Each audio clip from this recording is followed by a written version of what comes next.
During the reign of the young king who succeeded his father as His Majesty, the great king who established Egypt, the savior of the gods, victorious over his enemies, who restored dignity to the people, overseer of the 30-year celebration, just like the great Hephaestus,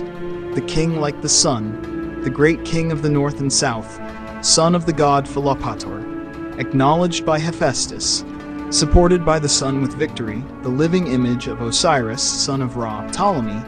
may he live beloved of Ptah. In the 9th year, Aetos, son of Aetos, priest of Alexandria, and the gods Soteres and Adolphie, and the gods Euergetai and Philopatoris, on the 14th day of the month of Xandicus, corresponding to the 18th day of the month of Mechir. Decree: the chief priests and prophets, and those permitted to enter the sacred temple,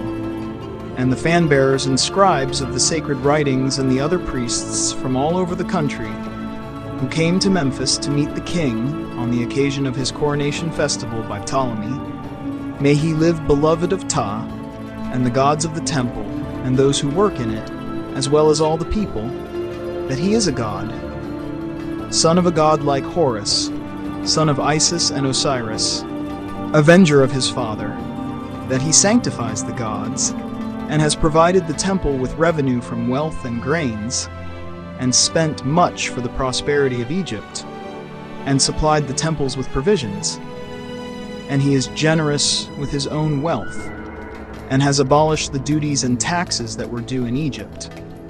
and has reduced other taxes so that the people could live in prosperity during his reign,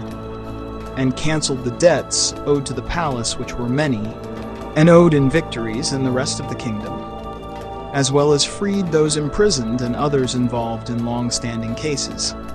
freed them from the charges against them, and ordered that the gods share of the temple revenues and their annual income, whether from grains or wealth, as well as the lands and gardens and other properties granted to them, which were dedicated to the gods during his father's reign, be preserved, and decreed concerning the priests that their ordination fees should not exceed those set during his father's reign, in the 1st year of his reign,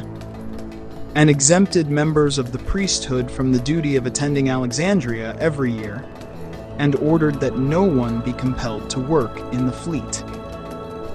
He also reduced the taxes the temple had to pay to the palace for the Bessus textiles by 2/3,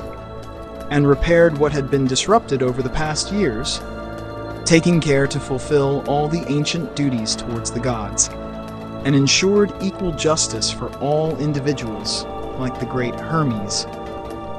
and ordered that those who had fled from the army and others who had ill intentions during the days of rebellion be allowed to recover their properties upon their return,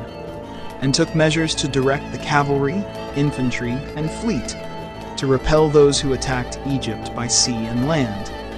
and allocated large amounts of money and quantities of grains so that the temples and people in the country could live in peace.